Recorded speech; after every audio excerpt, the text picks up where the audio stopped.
And welcome, everybody, to a wonderful week right here on the Andrew Cooperrider Show. Of course, I'm your host, Andrew Cooperrider. Very excited to be with you. We've got a heck of a show here planned for you. We got a lot of new laws moving about. Of course, we're in the legislative session.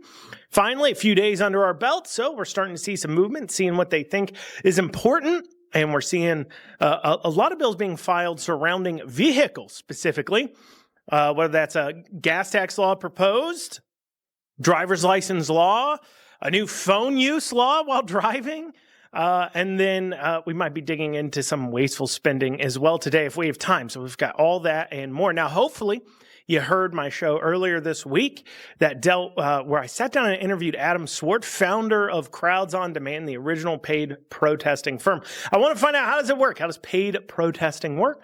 Well, if you missed it, you can tune into it. If you're listening on radio or watching this on TV, you can head over to theandrewshow.com. You can see all the different places where you can listen to the Andrew Cooperrider Show, all the different places, you know, whether it's YouTube or podcast platform where you can catch those episodes you might have missed. I thought it was a pretty interesting episode. Hopefully you guys did too as well. And if you're listening to this on the podcast format, I hope you leave a 5-star review. It really helps out. But without further ado, let's dig down into it here. So, legislative session's moving.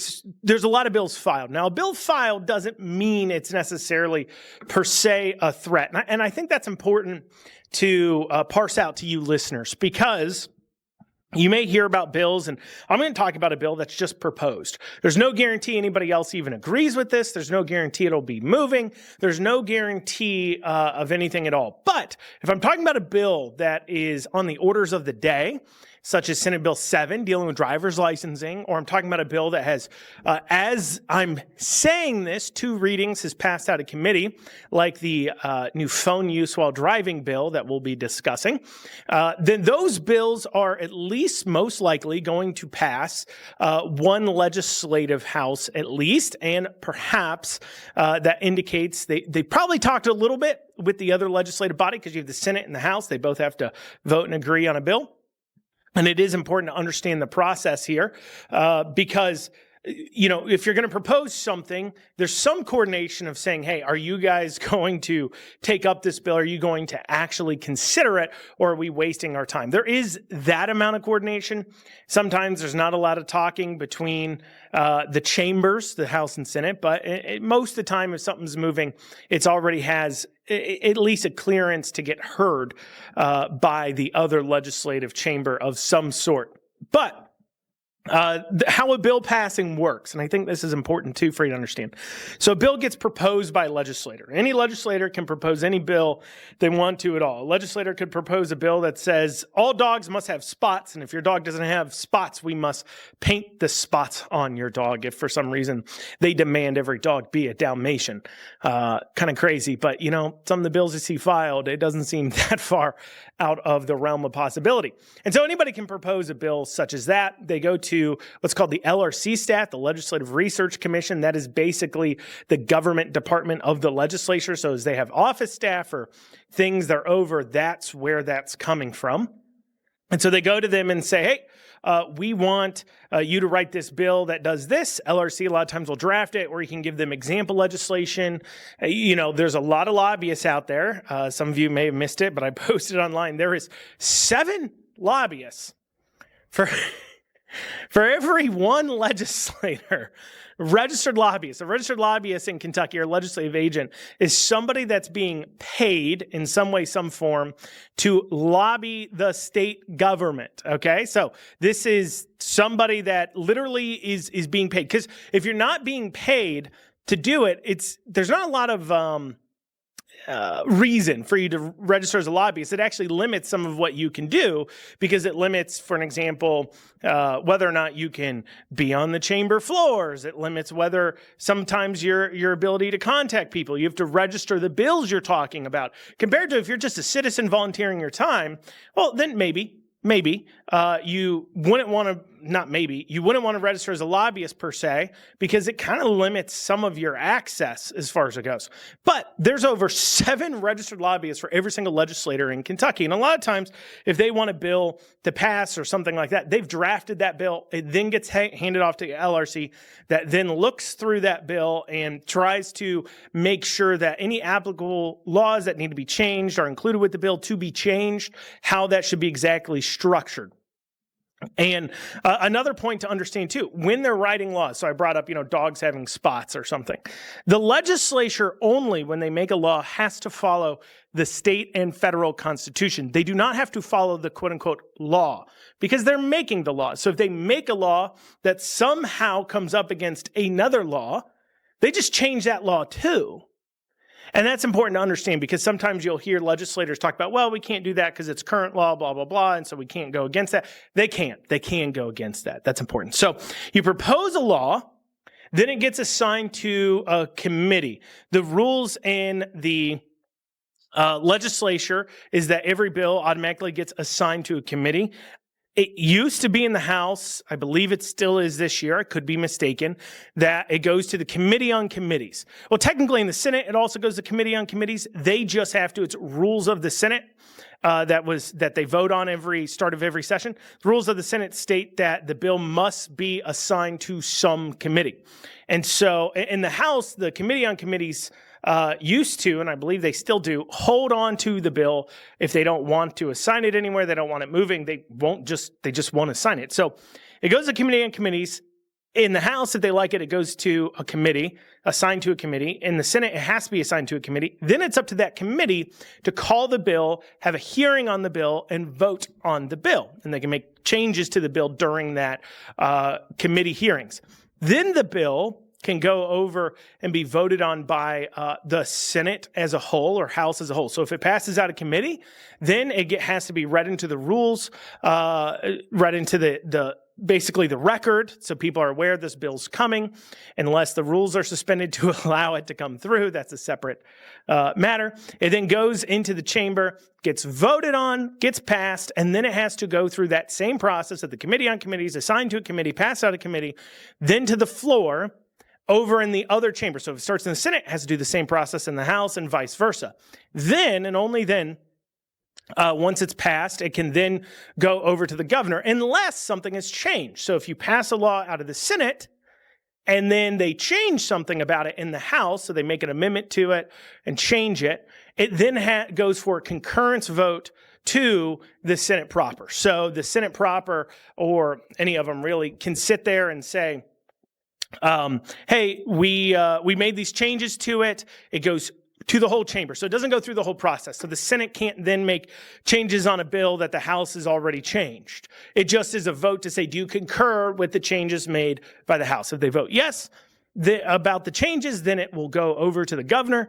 The governor can either sign it, veto it, or do nothing. And after a certain amount of days, it then automatically becomes law and it gets wrote into the books. That's how a law gets passed. And so a lot of times when laws are just proposed, but there's been no committee movement, or in the House hasn't been assigned to a committee, you typically don't have to worry about it too much. However, there's some times where certain issues keep popping up by Republicans that I think are worth talking about. And that bill this year, that it's been put forward before. I know Duplessis put it forward. I know another legislator put this forward, and it deals with our gas tax. Now, there's a funny trend. People who put forward bills that raise our gas taxes, like this one's going to raise our gas tax 38% over what you're paying now over 2 years. The person who filed it typically doesn't win office again. The next time they run for office after they filed it, they typically don't win. We'll see if Tom Smith, who's a Republican out of Corbin, Kentucky, goes ahead and is able to break the chain, because he filed House Bill 370, a bill to raise your gas tax 38%. We'll be talking about exactly how that works, and then some of the other transportation bills when we get back here on the Andrew Cooperrider Show. We'll be back in a few short minutes. Delicious. Oh, what's in here? Oh, well, what's in my tumbler here, the Andrew Cooperrider Show tumbler, available for sale at brewed.store. is 1776, a brewed coffee, a Kentucky proud product that's roasted right here in Kentucky, of course.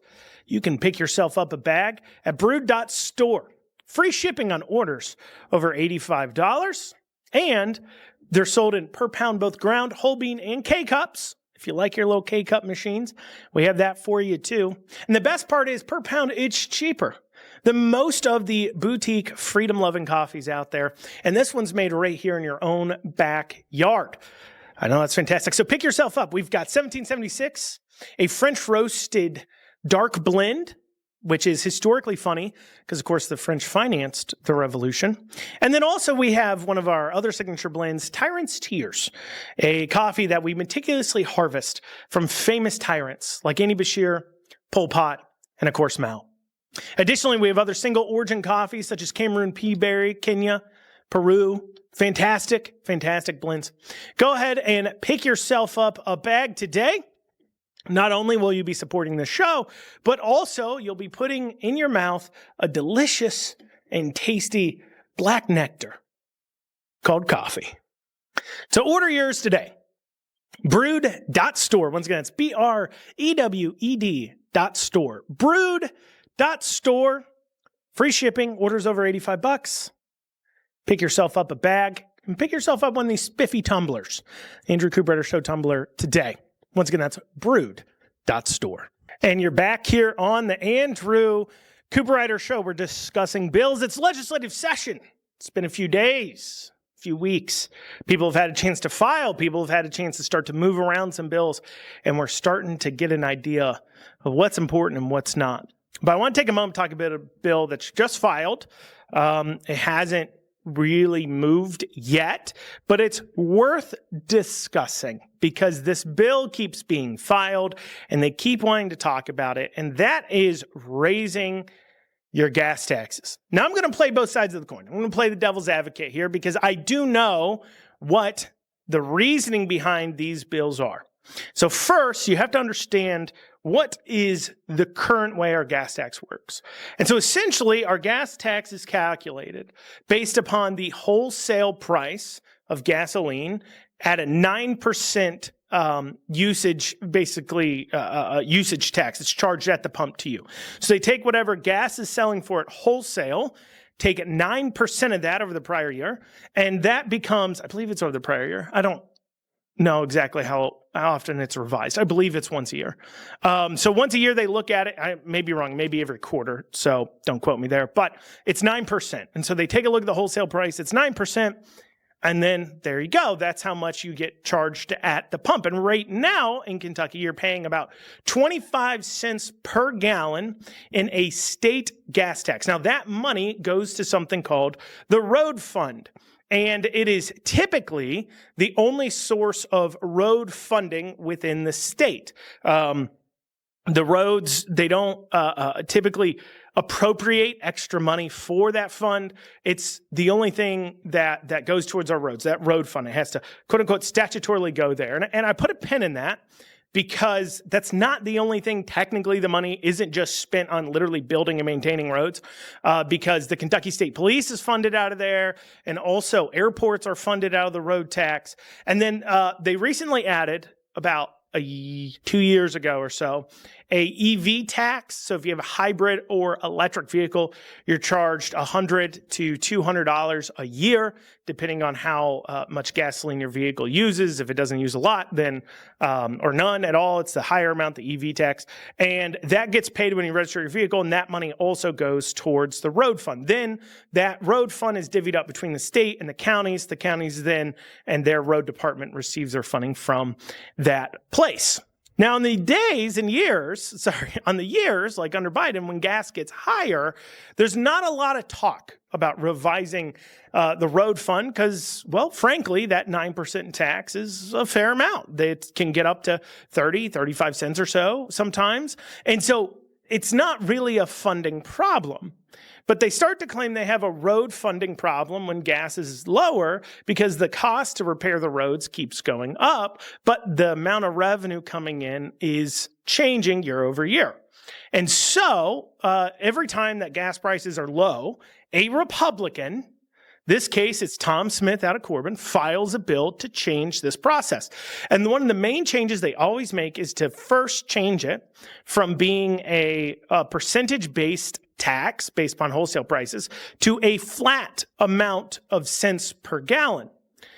But every time they propose this bill, they're always suggesting a giant increase. So keep in mind right now, you're paying 25 cents per gallon. This bill would have it. So in the fiscal year of 2026 to 27, that would be July 1st of this year. That starts the fiscal year. It would go up to 29.6 cents. So that's about a 5-cent increase or an 18.4% increase in gas tax over what you're paying now. Then the following year, 27 to 28, it would then go up to 34.6 cents per gallon, which is now prior to, when you consider your past year, that's almost a 10-cent increase. It's also a 38.4% increase from our current tax. Over 2 years, it'll increase at 38.4%.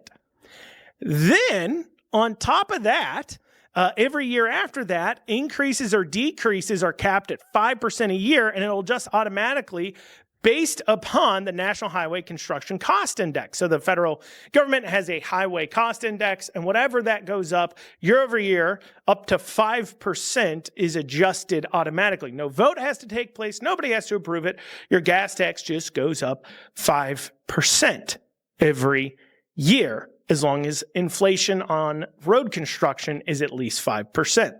It can also go down, technically, if there's deflation there, but that's not a very common occurrence. So we're talking about a massive, massive increase. It'd be something different, I think, if they just said, look, we're going to switch to 25 cents per gallon, and then every year we're going to have a vote on increasing or decreasing that amount. I think that'd be different. But in this case, what they're talking about doing is making it automatic. So therefore, the legislators don't have the political headwinds they have to deal with every year when it comes to raising something like the gas tax, something that everybody pays and everybody has a big issue with. Now, the defenders of this kind of increase, because this is the argument, right?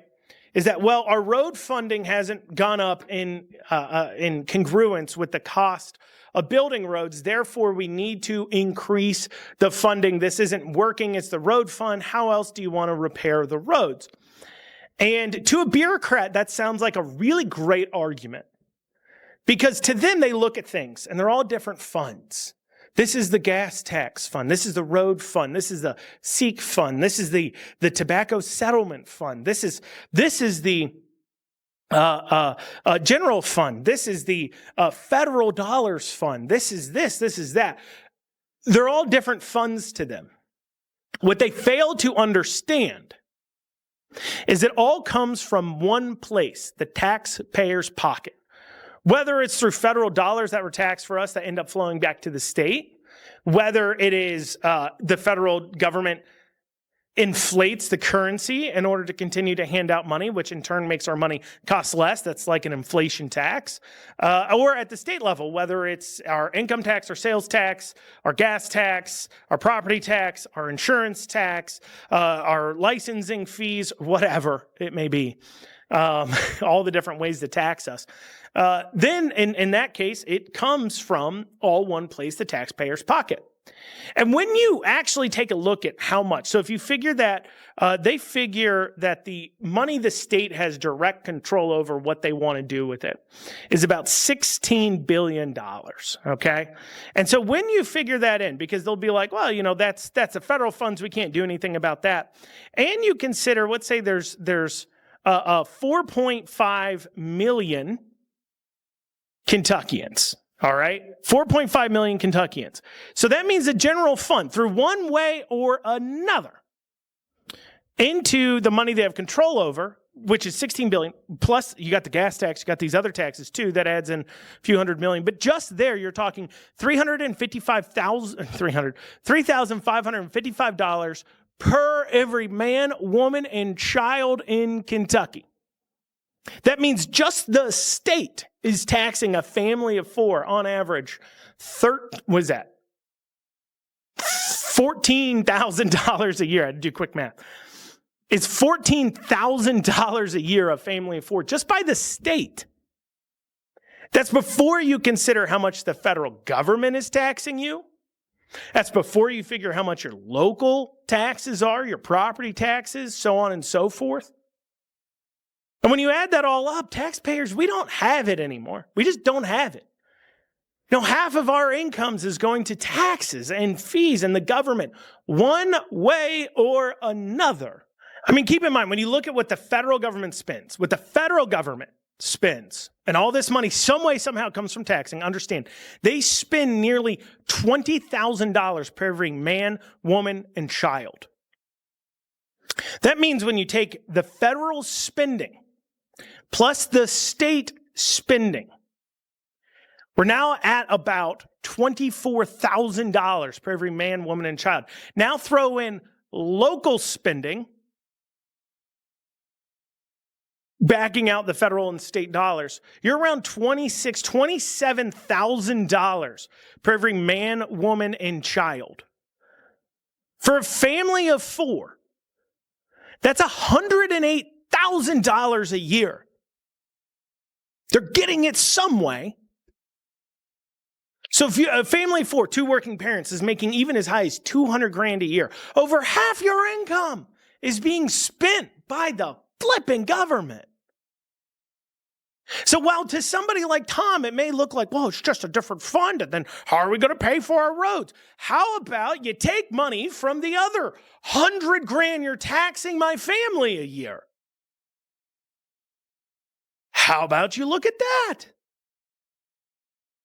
While I understand the road fund is typically the money generated goes only to the road fund, how about, I don't know, the tens of millions of dollars you're giving to KSP comes from somewhere else, and then that can stay in our road fund. There's a grand idea. How about the millions of dollars you're taking to pave airports can stay in the road fund, and then you can pay for that somewhere else? Wouldn't that be a crazy idea? Why don't you look at your administrative fees? Why don't you look at your wasteful processes and your bidding processes so the dollar stretches further? Or, shocker, if the road fund needs more money, take it from the general fund, where you're wasting billions a year out of it anyways. So until somebody like Tom Smith can look me in the eye and say, the state ain't wasting a dollar anywhere. We've trimmed back everywhere. We're not wasting a dollar. We literally can't afford to fix these roads unless we tax you more. At that point, I might entertain a discussion on the gas tax. Otherwise, I'm not into it. I'm not interested in hearing about it.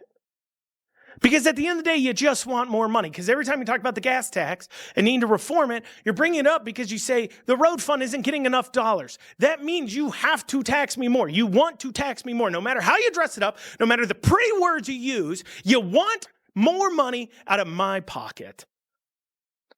And I think I speak for all of us when I say we're just sick of it. We're sick of it. Well, when we come back, we'll talk about bills that are moving, dealing with driver's licensing, new phone laws.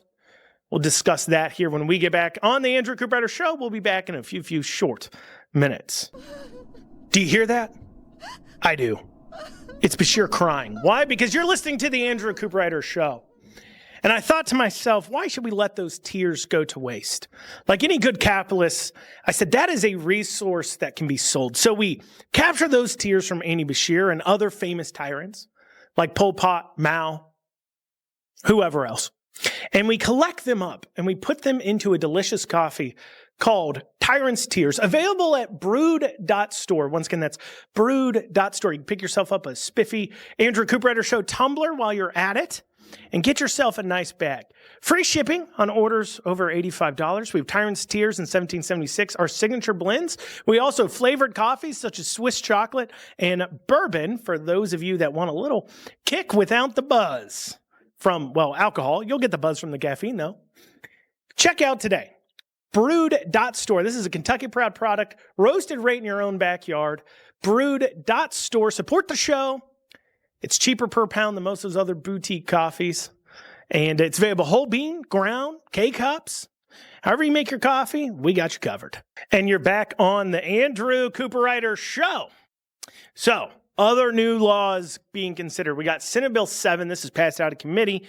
As of recording this, it's set to be voted on in the Senate. It will pass, most likely. So, it means it's going to head over to the House. And what it aims to do is to deal with this driver's license issue. Now, there is another bill over in the House, House Bill 162, that more people, at least of the grassroots, are supporting because it is a little bit different. And so, not a little bit, it's a lot different. So I think before we discuss these two bills, House Bill 162 and Senate Bill 7, we have to discuss the problem. What exactly is the issue we're trying to fix? And I think that's important to talk about to understand how this became such a problem. So first issue was to deal with what led to the state taking over driver's licensing in the first place, where it wasn't with your circuit clerks anymore. Well, what happened was the federal government passed, of course, real ID laws. They are seeing some posts and talks about it. They're beginning to really enforce that in order to fly. You need a real ID. A lot of people have issues with it. Now, here to discuss whether or not real ID is a good idea or a bad idea. It just seems like an extra thing. But anyways, but that's what frames this in. So you have the real ID. And I'm going to confess, I'm not an expert on exactly why the circuit clerks couldn't do real IDs. There's something about the computer systems communicating with the federal systems that the circuit clerks just can't do it, I guess. They couldn't do it. They didn't want to do it. So then you end up with the state saying, okay, well, we're going to take over issuing real IDs. Now, if I was to say how they should have done this, which would have been intelligent and smart, in my opinion, would have been you take the staff that is currently in the circuit clerk's office, you hire them by the state provides them with the computers and the systems they need, and then they still are processing your IDs in the same place they always have been, but instead, the person, instead of being a county employee, is a state employee, and the processing is actually handled by the state and not the circuit clerk. That's what I would have done, but, wasn't up to me. And so they decided to switch to these regional offices. Now, the problems with the regional offices became kind of apparent right offhand. One, people were having to drive hours in some places, especially rural Kentucky, in order to get to their local driver's licensing issuing office. And then two, at some of the other ones that were more in the cities, such as Lexington and Louisville, they were a little busy. They're a little busier because people are coming in now from other counties and other places into Lexington or into Louisville or into these more metropolitan areas to do their driver's licensing. But even then, it wasn't per se as big of an issue. It was still an issue, but it wasn't as big of an issue because you could easily renew your license online. So the only time you needed to really go in person was if you were getting either your child or yourself, if you were learning how to drive, a permit, and then taking your driver's licensing test to get your full license, or if you were getting, like, you wanted to take a motorcycle permit test or something along those lines. Otherwise, if you're just doing what most of us have to do every day, not every day, but, every few years, is renew your license. Easy enough. You could do that online. You didn't have to deal with the offices. So that was okay. But what really came to a head was when the legislature, and their crammed knowledgeableness of not thinking through anything that they know how to do about 2 years ago, passed a new law requiring an eye exam before you can renew your driver's license. What this means is if you wanted now to renew online, you had to go find an eye doctor to give you this eye exam, probably for a fee, definitely for a fee, somewhere between $50, $75. I've heard fees as high as $100 at some places, in order to give you this eye exam, so then you could submit that online, if eye doctors were offering it at all. Or if you wanted it for free, you now had to go in person. So you took a system that was already kind of overloaded, pretty busy, and you made it so much busier by requiring the eye exam, because now if you don't want to pay the money, the $100 or $50 or whatever, and go find an eye doctor, well, you're going to just have to go in person to take the eye test that takes all of 45 seconds. And so now, even just renewing your license, you now have to deal with this. And this caused so much consternation. On top of that, you then have the news stories about, of course, the illegal immigrants receiving driver's licenses and IDs for a accused bribe of $200. The accusation is that they were paying off the workers $200, and then they were getting their IDs. They were faking their documents, and the workers were still issuing them licenses. And they had to revoke around 2,000 driver's licenses, they said, due to this issue. So that means this problem now is really big, and it's a really big problem. So how do you fix it? Well, in a perfect world, what you would do is you would first, maybe if you want to keep it with the state, you would want to repeal the eye exam portion. And then I would say authorize or put in place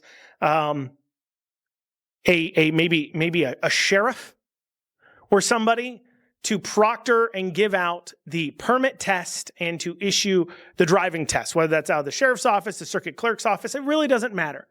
But if you want to do that and say, okay, we'll continue to issue the IDs at the state level, and then what we'll go ahead and do is have people come in and take the test. This, to be clear, this is my solution. It isn't what, I don't think it's what House Bill 162 does or Senate Bill 7 does. I don't believe so.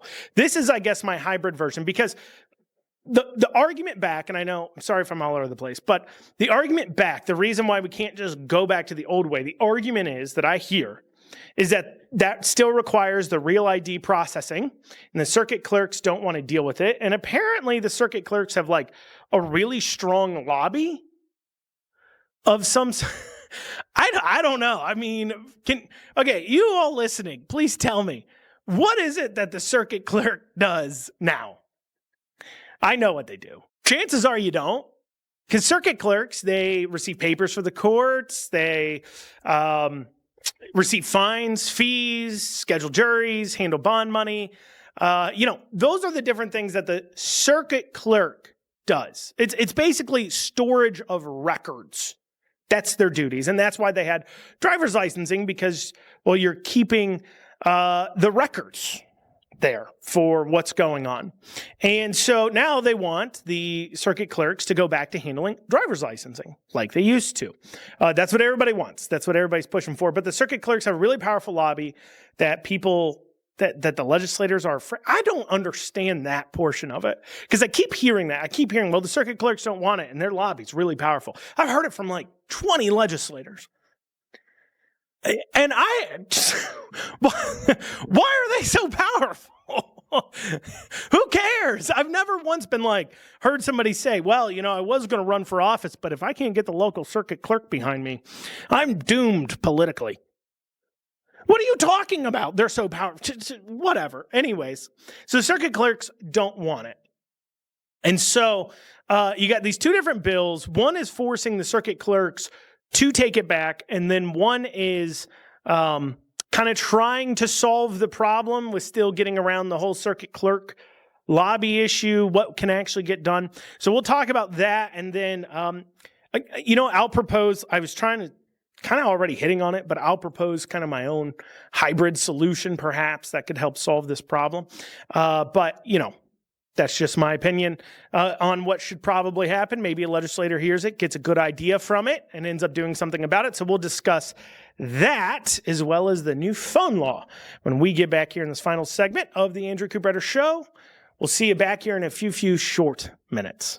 And you're back here on this final segment of the Andrew Cooperrider Show. We're discussing some different bills here. So we've got, we're discussing, of course, the driver's licensing bills. Hot topic. House Bill 162 versus Senate Bill 7. So I've talked in the prior segment about kind of what the problem is setting up this discussion. And so you've got House Bill 162, which basically just sends it all back to the clerks. Here's a handy graphic. I didn't make it, but I saw it. Looks cool. So they call House Bill 162 a full solution. So it allows circuit clerks to accept new license applications, issue instruction permits, process personal ID cards, provide temporary credentials. It restores real local access, reduces travel, long wait times, using elected county offices. No new convenience fees in the bill. Now, we'll get to that, why that's important. Rural counties, seniors, working families, anyone far from a regional office would benefit from it. Now, Senate Bill 7, which is on the move, as I said, it most likely has went and passed out of the Senate by the time you're hearing this. So what it allows is local offices to only do renewals and duplicates. And then only in counties without a regional office, I believe it allows any local official to do it, and it allows them to charge a $25 convenience fee. It doesn't allow new licenses or permit testing or full services, and of course the citizens have to pay extra. Now, a lot of people take issue with Senate Bill 7 because it is a half measure, and I think even the sponsor, Aaron Reed, would agree it is a half measure. It's not a full solution to the problem, but the problem is you do have to get people to vote for it, and the impression I'm getting by talking to legislators is that there's not a lot of appetite for a full solution and fix. And once again, that circuit clerk lobby is apparently super powerful, and they don't want to anger them. I'm still blown away by that lobby being so powerful. So they don't want to anger them. And so that's the concern. We don't want to anger the circuit clerks. They don't want it. So Senate Bill 7 allows them to opt in, a local official to opt in into handling this and adding the $25 convenience fee. So if I was to fix this myself, because I said I'd offer some solutions, here's some simple fixes that I think would really help out. First, get rid of the eye exam portion, okay? If the cleanest fix would be get rid of the eye exam, say it's only if you're over a certain age, you got to get an eye exam. Don't make it for everybody. That will now allow people to renew online. So now all the renewals that don't want to pay $50, $100 for an eye exam, that want the free eye exam that they offer at the licensing offices, can go ahead and renew online. That would lessen the lines, lessen the impact, lessen the amount of people going into there, allowing them to renew that way online. And I think also it opens up that opportunity where local, quote unquote, controller ability to talk to somebody locally is a little bit easier if you get rid of the eye exam. Now, of course, the eye exam just was put in place 2 years ago, lobbied for by, of course, the eye doctors. But I know the legislature doesn't typically like to look at a law that they passed so unanimously. Few people vote against it. But they don't typically like to look at a bill they pass and say, oopsies, we made a problem much worse. So is that, it's a viable solution, but is it a realistic one for legislators to get over their own egos to go ahead and repeal something they did? Probably not. But that's what I would do, is get rid of the eye exams so people can renew online, and then allow for your permit testing. It's just a proctored test, or the driving test. Somebody's got to sit with you in the vehicle. Allow whether it's your sheriffs, your circuit clerks, whoever, to offer the tests and the driving portions of it locally to people in their area, to offer it to them. So that way you don't have to go to the regional offices if you want to take these tests. So that way you can get the test. Because keep in mind too, getting the test is difficult because you can only schedule up to 3 weeks out an appointment for these tests. So what you have to do is you have to wake up every weekday early, look at the 3 week out day, that one day, see if there's an opening you can grab to take this permit test or the driver's test. And then if there isn't, you got to wake up the next day trying to get an appointment 3 weeks out, and so on and so forth. It's not viable, right? So that kind of eliminates that portion of it. And then if you could, if we get rid of the eye exam and that testing is done locally, the state can still issue the licenses, because if the issue is the circuit clerks don't want to deal with the whole real ID thing, well, you can send in all your forms, scan them in, whatever, to the state. And when you take your permit test, have that person take your photo, verify your IDs, have them fill out a form verifying your identity, verifying your documents, that, yep, these are the right documents. And then you have to send in those documents as well as the signed off form saying you took your test, you passed your test, whatever. And you can scan that in, email it, mail it into the state, and then they can send you your license. That would be a solution. Is it perfect? No, it's not perfect, but it gets around this powerful circuit clerk lobby, while at the same time stops people from having to drive hours or wait in lines to do those simple things. Now, if you're not going to repeal the eye exam because it's super duper important, well, at least have, because if anybody's taking the eye exam, it literally takes 45 seconds. Make the circuit clerks or somebody, I would say the circuit clerks, make the circuit clerks offer the eye exam. Just write in there, say you have to offer the eye exam and it's a $5 charge. You only need a whole employee for it. If 10 people come in for an eye exam a day, that's like 10 minutes of one employee's time to administer this and sign off on it. It doesn't take long. Anybody who's done it knows it's simple, it's easy, it's stupid. And say, okay, for $10 you can do that, so you don't have to go into drive hours away and everything else, because otherwise it's a quote-unquote unfunded mandate. That would be a potential solution if you're not just going to get rid of the eye exam. Have them proctor all these things locally, and then you can send the documents into the state so you don't have to go to these regional offices at all. If we can't do a full return to the circuit clerks, because that's what they're saying, House Bill 162, it's not viable because you can't do a full return, that's what I would do. But, you know, the argument continues. We'll see what the state does. It's, to Aaron Reed's side of things with Senate Bill 7 that he put forward, I guess the argument is it makes it a little bit better. Is it a half measure? Absolutely. But it is a measure, and it's something that they can get passed, because for some reason there's a bunch of legislators that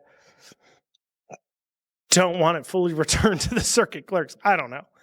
Maybe if more of them had to deal with the process and system themselves, they might start to realize how difficult it is. Okay, one more thing here I want to cover.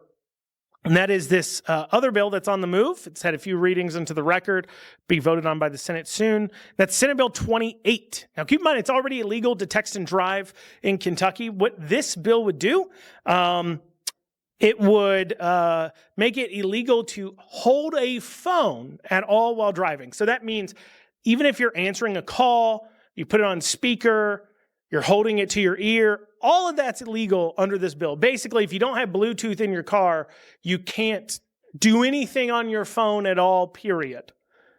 Even if it's not texting and driving. Keep in mind, distracted driving, texting and driving, already illegal, should be.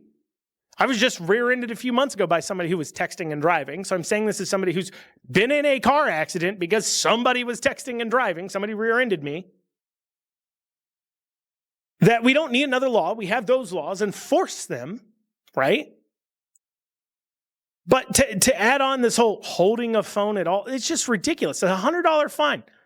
And the crazy thing to me, and some of you may be listening to this like, no, I agree with it. Text and driving, real big problem. Enforce the laws we have. Somebody made a comment I posted about, somebody made a comment, said several studies have been done. It's not the fact you're holding a phone, it's the fact some folks cannot do two tasks at the same time, talking and driving, but it might put an end to folks acting dumb with holding the phone on speaker as they drive. Look, if you can't talk and drive, get off the road. Maybe that should be part of this test. Can you talk and drive? Because if you can't, you certainly can't read signs and drive. Somebody brought up, well, it's perfectly legal to eat a Baconator, fries, and drink while driving. Make it make sense. You know what? I would be for that, mainly because it stopped my wife from nagging me. I am somebody who hates to eat in the car. I hate eating while driving. I hate eating in the car. First off, my daily driver, I like to take care of it. I also have a truck that I use for truck stuff that doesn't have Bluetooth or anything else in it. But my daily driver, I like to take care of. I don't like eating in it. I don't like getting crud everywhere. I also like when I'm out driving long distances and things, I like stopping, sitting down, eating, taking a rest there. So I would be in favor of that law just so my wife stops snagging me to go through drive-thrus instead of sitting down and actually eating when we're, on the go. We don't eat out a lot now. But, while we're out driving or traveling somewhere is the case. But yeah, I don't see it. Why do we need another law on it? And also, we all know the legislators break this law all the time. And those of you that are like, no, stop it. Look, it's illegal. Enforce what you have. This is a waste of time, and it just creates more things for citizens to have to deal with. Well, y'all, that's what we got time for today on the Andrew Cooperrider Show. I thank you all so much for joining me. We'll see you back here next week. I hope you have a great rest of your day.